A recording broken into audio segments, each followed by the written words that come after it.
I feel for those that love the heat like I do Mm-hmm. and have melasma because I am freezing cold all day long. My hands, my feet. I love any heat. Just shoot for like a warm blanket out of the warmer. Shoot for that. It's not the same. Who can relate, you guys? Welcome to the More Than a Pretty Face podcast, where we go more than just skin deep to explore the science of beauty so you can look and feel your best at any age. I'm Dr. Azi and Nurse Lacie, a board-certified dermatologist, and I'm here today with my nurse, Lacie, who's my co-host. Yes. How are you? Good. I hear we've got a jam-packed Yes.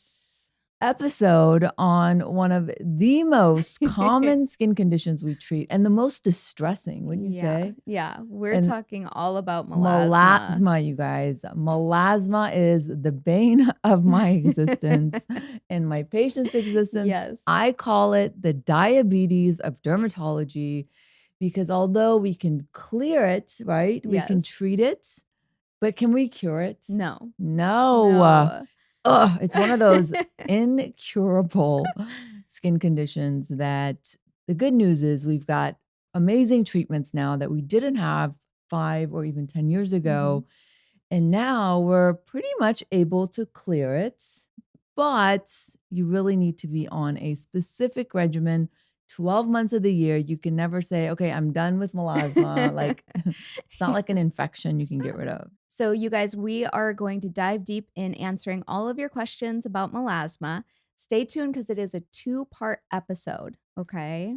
So, do you have a beauty or a blemish? I actually have a blemish. That's a real blemish in real life. Oh, okay. I can't wait to hear it. So a few weeks ago, I noticed a little spot on my cheek and I looked and I was like, oh, is that a sunspot? Because my office doesn't have windows. I'm not in the sun very much. And so I was like, it's a sunspot. It's definitely a sunspot. So what do? You probably lasered it. Yeah, I tried to laser it. And then it got worse and it grew a friend on the opposite cheek. And then I realized, OMG, it's melasma. Stop. It clicked. It's melasma. It got worse with the laser. Oh, no. So now I started a prescription last week and I'm going to give it a little while and then I'm going to try to treat it again. Yes. But, it reminds me of when I had melasma. I know. I hated it. But yours went away. Yeah. You got yours with pregnancy. Yes. They call it the mask of pregnancy for that reason. I actually got it because a month ago I started birth control pills. Oh. And I hadn't been on birth control pills for, I think, forever and ever. Yep, and so I think that's why I've been able to escape melasma. So now I'm like, oh, is that a mustache? Am I also getting a mustache? Or is that hair? Because I'm hairy too. That's the problem. You have the best of both worlds. So anyways, that is my blemish. Well, I have a beauty. Yeah. So, Remy's in ice skating. Yes. That's And so cute. she had her first competition. Oh my gosh. Yes. How she did did do? so good for a 3-year-old, but I'll have to show you pictures. Oh, yeah. I love when they do dance and like ice skating. They're super cute. She loves it. Cute. And I can see her because she's so sassy. Yeah, she is. All right. So this episode, we're going to do a Q&A. Lacey's going to ask me questions that you guys have been asking us for all these months, and we're going to dive deep into melasma. Yes. So let's get started. Why don't you tell everyone what melasma is? Melasma is a condition of the skin where you get hyperpigmentation, particularly on the cheeks, the upper lip. I was mentioning the mustache because it almost looks like you have a mustache. You can get on the forehead, you can get on the nose. Really, it looks like solid sheets as opposed to sunspots that are just, or freckles, that are just individual little dots. Melasma is almost like a solid patch of hyperpigmentation. Now, it can be anything from like a light brown, sometimes it looks like a gray, blue color almost.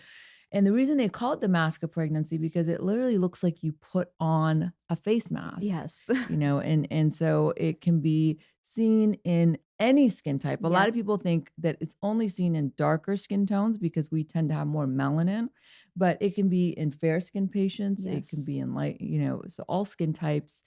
And like I mentioned before, it is chronic, meaning you can't really cure it, but Mhm. we can certainly treat it and clear it. Yes. So I know some things that patients should look out for, like you said, the patches, not opposed to like the spots. But for me, I almost thought like my skin had, like I didn't Dirt wash on my it? face well. And I'm like, oh my gosh, what do I have BB cream left on my skin? Yeah, And no, it it's was. it definitely has a very distinct look where, Mhm. like I said, it's almost like a sheet, or Yes. it's not like a regular little mole or freckle. And some common places, that's another big question. I know you touched on like the upper lip. It kind of looks like a mustache. Mhm. Cheeks and forehead. And it could really be anywhere, but those are the common places, right? Right. So, what are some causes from melasma? I know Well, we touched it's a on complex, estrogen or certainly genetics plays a huge role, but there are triggers to it. So we talked about estrogen. You Mhm. got yours with pregnancy. I got Yes. mine with birth control pills. The sun is a huge trigger, UV rays, but also visible light, which a lot of people don't realize from screens. I think that has a lot to do with mine because I'm constantly in front of a computer or a phone. Probably all of us Yeah, really. are. So that high energy visible light plays a huge role. And then something else that people don't realize is heat. So I have Yes. a lot of patients with melasma that love the sauna, Mhm. love hot yoga, which I hate to break it to you. It's a challenge when you love those things because the heat really does trigger your melasma. And I tell patients, particularly in the summer where it gets worse because you got sun and heat, like even when you get in your car Mhm. and it's hot, be sure to roll the windows down, turn the AC on. You really want to cool the skin. If you And love the sauna, go in with like a chilled washcloth or something like that to avoid triggering it because like I said, the heat is definitely a big one. But hormonal fluctuations we Mhm. talked about. Also, thyroid hormone has been shown not as common as estrogen, but that tends to be a trigger, as well as some vitamin deficiencies like B12, iron deficiency can also be potential triggers. I feel for those that love the heat like I do and Hmm. have melasma because I am freezing cold all day long. My hands, my feet, ice cold. And so, like, I love any heat. I love the car heat. I I love know. sitting in the sun. And it's just Well, not, just shoot for like a warm blanket out of the warmer it's just not or the same. or the dryer, shoot for that. It's not the same. Who can relate, you guys? So, who's more prone to getting melasma? Well, women for sure. Again, I think because of the estrogen Mhm. factor are definitely more prone. And then genetics plays a big role. Although no one in my family really had melasma. It's not always that you carry the gene, but your relatives may also carry the genes, but they don't express the gene, whereas you Right. may. That's very common with a lot of skin and hair conditions, like hair loss is another one where you may not have anyone in your immediate family have it, that they may have the gene but not really express it. Yeah, my mom, when I got melasma, I was like, "Oh my gosh, it's genetic." And she was like, "Oh yeah, I had some brown patches when I was pregnant." I'm like, "Really? Thanks for telling me. Thanks for warning me, mom." Yeah. So, can you dive a little bit deeper into what the difference between sunspots or age spots and melasma is again? I know you touched on like the look, but can you go a little deeper? And so sunspots are really just, as it sounds, from the sun, where your skin, as a reaction to UV rays, produces extra melanin, but it doesn't behave the same way. It's not chronic. It's much easier to remove with a laser. I mean, literally one laser session for a sunspot, it gets dark, it comes off, and it's done. Mhm. But there's this, underlying process with melasma at the cellular level where it's almost like your skin is programmed to overproduce melasma or melanin, I should say, that then leads to this chronic melasma condition. So that's one distinction is that if you go in and you think you have sun damage, but you get the laser, initially it gets better, then boom, the pigmentation comes back even worse and it's more in like a solid sheet, then you know it's behaving more like the chronic condition called melasma. Yeah, I know we have patients that just have so much sun damage that it's Mhm. hard for even just like me to tell the difference Well, sometimes. sometimes you have both, right? So you have Mhm. sunspots and melasma, but in order to treat the sunspots with a laser, we really have to start you on medical therapy and a customized, skincare regimen that's prescription to really be able to laser you. We have to kind of calm your melanocytes down in order to start treatment. So speaking of treatments, what would you say the top ingredients are effective wise in treating melasma? That's a great question. And before I answer that, let's do a little science, Oh, great. course here, Let's get okay? nerdy. Let's get nerdy. What you need to understand is why and how melanin is produced in our skin. So you have these little cells, they're called melanocytes, and they use an enzyme called tyrosinase. They make melanin, which is what gives our skin color. Like I Mhm. have more melanin than you do. Yes.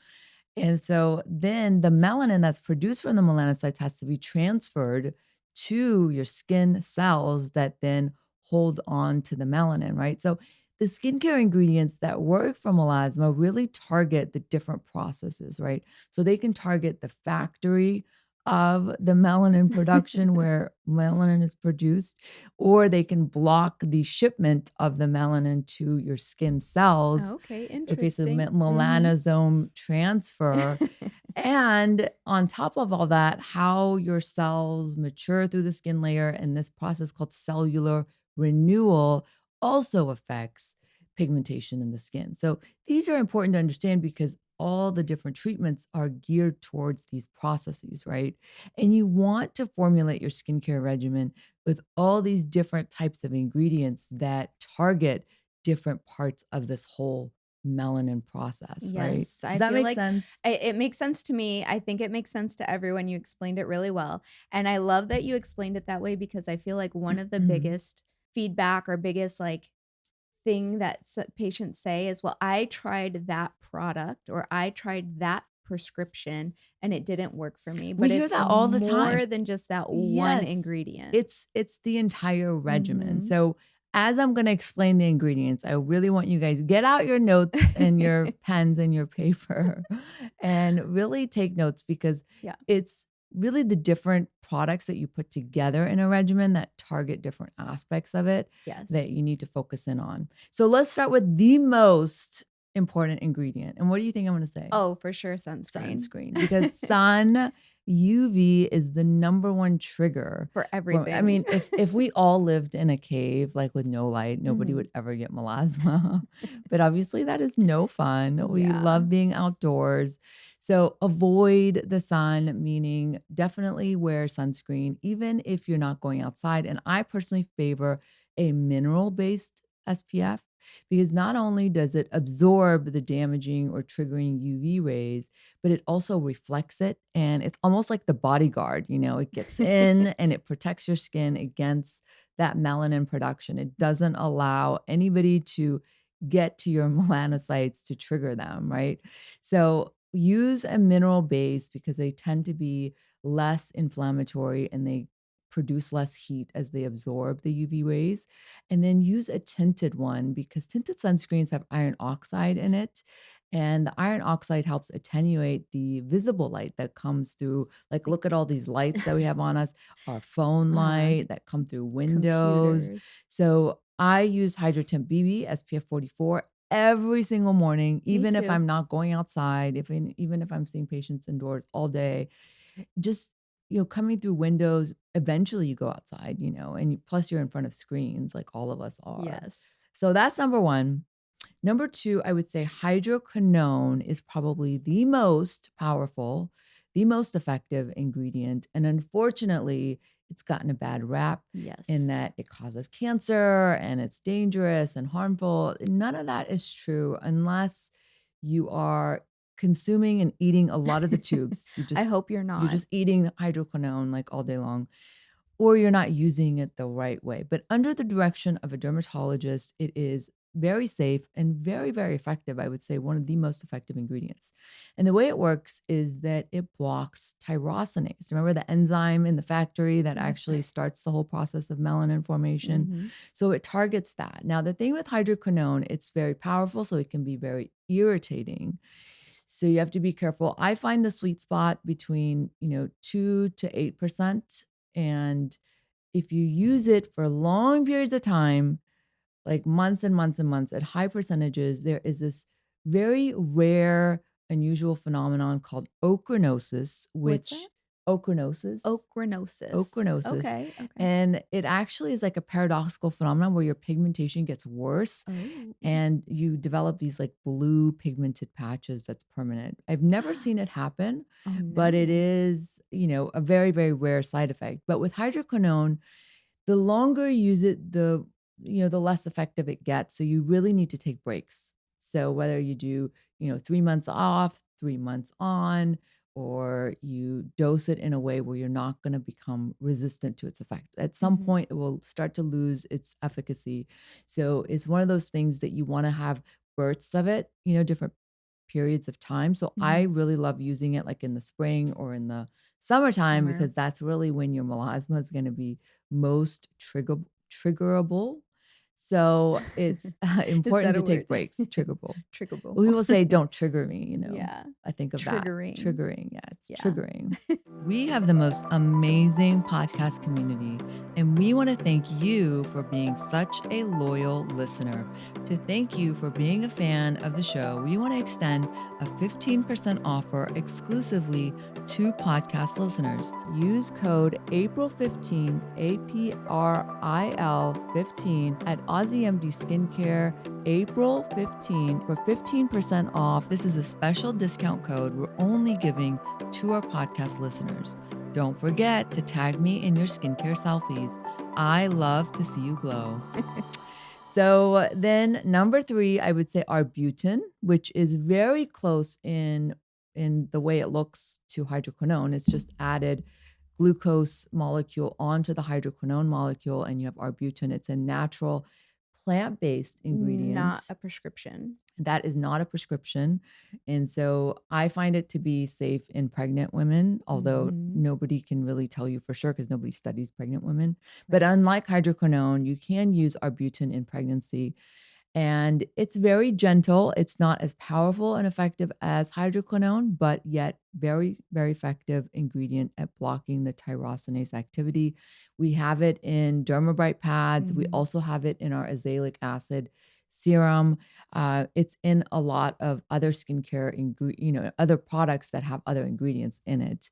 So that would be number 3. And then number 4, retinoids. They work in 3 different ways. Not only do they block the tyrosinase enzyme that makes melanin, but they also block the transfer of melanin from the melanocytes to the skin cells.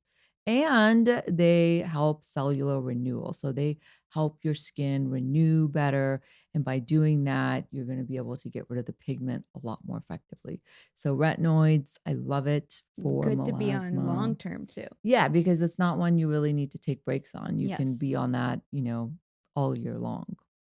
So moving on to azelaic Azelaic acid, acid. which is the jack of all trades, the master of none. It's gentle enough where you can add that in with some of the more powerful ingredients because it's just so mild in a sense that not only is it an exfoliant, so it helps with cellular renewal, but it also blocks tyrosinase and it helps reduce inflammation. The other thing is important to realize is with melasma, anything that causes inflammation, so, irritation, rashes, if you experience any of that, it's gonna make your melasma worse. Mhm. So be cautious of that as well as you're putting together a skincare regimen for your skin. You don't want to put all really strong products. You want to make sure that you also have some gentle products that are not going to over irritate your skin. So moving on to cysteamine, and a lot of you may not have heard of this, but it is an amino acid that blocks the production of tyrosinase. So it doesn't block its activity like the others I mentioned, but it actually makes your skin have less of it. So because it doesn't have the enzyme to make the melanin, it's not going to produce as much. So Cispera, Is that safe for pregnancy, or do that we is not a good know? question. It's best to ask with your doctor. It is one that you apply and then you remove. It smells so bad. Have you ever Great. tried it? No, It no. has a stench to it, so that's the only Interesting. downside. But you put it on after you clean your face, you put it on, you leave it on for 15 minutes, and then you wash it off. Okay. So then the other ingredients I'll just briefly go through because I don't wanna bore you or lose you. I may have done that There's already. just so many There's so many. products or So, ingredients. glycolic acid, Mhm. vitamin C, and vitamin C has some tyrosinase blocking activity, but really I like it because it makes your sunscreen even more effective. It's such a powerful antioxidant that it helps repair all the damage that you get from the UV rays. And then kojic acid is another one. You have to be careful. It's a strong acid. So you have to use it at like 1% or less. Mhm. Also safe in pregnancy. Licorice root is another natural ingredient, which I love. It's very mild, but it's plant-based and it does a really nice job of treating hyperpigmentation. And then last on the list, which gets so much hype, is niacinamide. Niacinamide, it's touted as like the Cinderella. It's having its Cinderella moment. Everyone's Yes. talking about niacinamide, but really it's more of like an adjunct treatment. So now there's so many creams, sunscreens that have niacinamide in it that it's not really a standalone. I like it between 2 to 4%. So it's kind of on the bottom of the. I get a lot of people asking about tranexamic acid in products, but also orally. Yeah, so I favor it orally because it's a lot more effective, or a lot of times we use it in the office as a solution after we do a laser or microneedling where Microneedling. your skin is open and can Mhm. receive the tranexamic acid. But you know how it was discovered, tranexamic acid is women that have really heavy periods are prescribed this by Yes. OBGYNs. But lo and behold, we realized that, oh my God, it clears the melasma too. So it's one of those serendipitous discoveries, and it has Mhm. been game changing Yeah, it really has. for our patients, not only used topically, but also taken as a pill. Yes. So they say one pill a day keeps the melasma Yeah. away. That is the magic pill. Yes, it really But, is. but, but if you have a history of blood clots, or if you have had one in the past, it may not be the right treatment because it can increase your risk of blood clots, just similar to how birth control pills do. Mhm. This has the same risk, but we use it in very, very low doses. And so talk to your dermatologist. Sometimes they may want to order blood work before they start you on it. Yeah. So let's jump back into supplements. Supplements. We're all over the place We today. are. But So supplements, niacinamide yeah, niacinamide, vitamin C taken orally. Again, it's an antioxidant that helps. and niacinamide's not just good for melasma, right? It's good for sun damage. If Yes. you're prone to skin cancers, Mhm. it's recommended. So it's a great anti-inflammatory, but also helps the skin. And then we have mulberry extract is a new one that actually has been shown to inhibit or reduce tyrosinase activity. And then resveratrol, lo and Wine? behold, yeah, it's in wine, but you can take it as a supplement. Oh, I'd rather Is just drink the wine. oh, drink the wine. Okay, so I see a lot of people asking, they're on hormone replacement therapy and they're wondering if they should stop. That's a great question, but, again, it is gonna make your melasma worse, particularly if you're on estrogen. Now, there are Mhm. different formulations of HRT, right? So, depending on what you're on, if you're on progesterone or testosterone only, then that's not really a big trigger, but it's the estradiol that is the trigger for melasma. Mhm. So, again, everything in medicine is a risk benefit ratio. So, discuss that with your doctor. It certainly will make it easier to treat your melasma if you're not on a HRT, but that doesn't necessarily mean you should stop. Right. So, what types of treatments are there to do in the office? Well, one of my favorites is microneedling Mine too. because It doesn't use any heat, right? It's Mhm. mechanical as opposed to lasers that use light and heat, which are obviously the triggers for melasma. So I found microneedling with solutions that contain like tranexamic acid or vitamin C to be one of the most effective. Now it takes multiple sessions, so don't give up after one, but it really does a nice job of treating melasma. And then I also love lasers like the picosure or picosecond lasers, the profractional laser. I call it the cold Yes. laser.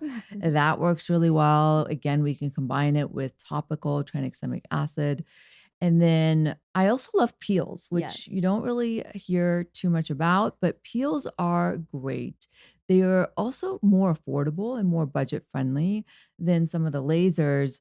But peels like Skin Bright Skin is one Bright. we offer in the office that has kojic acid and retinoids in it, is very effective for melasma, specifically for pigmentation.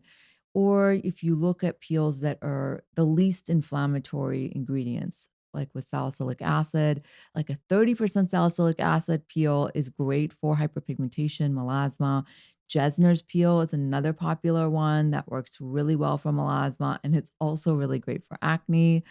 So those are some of my favorites. And then in terms of lasers, you have to be really careful. If you're going to do lasers, you need to be on medical therapy. And medical therapy, including the ingredients that we discussed, ideally in a prescription form, Mhm. but also, being on oral tranexamic acid makes it even better. But low fluence Fraxel or the Halo laser are some of my other favorites that worked really well for melasma. Yeah, we would definitely wanna manage your melasma before considering in-office treatments, right? Yeah, for sure. Now, if you see a dermatologist, they may look at you with the special light to determine your type of melasma because really there's three different types. There is the epidermal melasma, which is when the pigment is on the surface of the skin. And this type of melasma tends to be more of a brown color and tends to have very sharp borders. And then there is the dermal melasma. So, epidermal melasma, which is very superficial, is actually very responsive to just prescription Topicals? treatment. Yeah, Okay. it's much more responsive than the second type, which is the dermal melasma, where the melanin is actually in the deeper layers. And if you look at it under a Woods lamp, under a UV lamp, it has this very blurry border and it can have more of a like a blue gray color. So that one is so resistant, Aw. unfortunately. You need not only medical therapy, but also in office treatments to really clear that type of melasma. And then there's a third type, which is a combination of the two that's still better than the dermal melasma, but it really depends on the type of melasma you have in, how you should approach it in terms of treatment. So, Interesting. yeah, I love something to that. consider, yeah. One thing as far as treatments go, I do see a lot of inquiries about LED light therapy, and Yes. I don't think people Stay realize away. I the don't care if heat. these LED companies tell you, use green light, use yellow light. It's good. It will treat your melasma. Wrong. Any type of LED light will flare your melasma. I hate to break it to you. If you have melasma No. and you just bought an LED mask, unfortunately, I find that all of them, any color can really trigger your melasma. So if Yes. we are starting to try to clear you of it, then I'm going to ask you to put it away at least until we clear your melasma, and then we can try to, add it back and see how Maybe. much of a, factor it is in your type of melasma. But Yes. yeah. I'm super excited, to talk about the Skin Bright program, Yes. but you guys will have to stay tuned to the next Yeah, part episode. 2, we've put together a program called Skin Bright that takes all the guesswork out from treating your melasma. It puts it in our hands, and it's a customized prescription program for melasma because, again, there's no cure for it. You need a regimen all year long. So, Mhm. Skin Bright was designed to help you with that. So, stay tuned for part 2 where we talk about Skin Bright specifically. Yes. Yes. Thank you guys for Thank joining you. in. This was really fun. I'm very passionate about So melasma passionate, in yes. that one of the most rewarding things for me is clearing a woman's melasma, because really it can be such a confidence blower. And, even myself, my own struggles with it. Women wake up and they see the mustache and they see Mhm. these pigmentation that just makes the skin look so weathered, and it really affects your confidence. And we see these women come in and they're sort of like, kind of down in the dumps about their skin, and they're like not very hopeful because they've tried Mhm. so many Quote, things. unquote, "everything." Everything. Mhm. Oh, I've already tried hydroquinone. I've already Yes. tried retinoids. I've already tried vitamin C. And then we clear the melasma like 2, 3 months later. It is so gratifying because they come in, they've had their lashes done, they've Yes. colored their hair. It's like they're a completely different person. It's the best part. Yeah, it really just giving them that confidence back is Yeah. incredible. So I love to see it. So stay tuned for Skin Bright. We are so grateful for your listenership. So if you're listening, share this with a friend, because sharing is caring. And follow us on Instagram at the More Than a Pretty Face podcast. You can also send us questions or messages on Instagram or through email at morethanaprettyfacepodcast@gmail.com. Until next week, thanks guys for tuning Bye. in. Bye. Build and make. Excuse me. I think You have a frog in your throat? maybe, yeah. I think I'm getting too excited.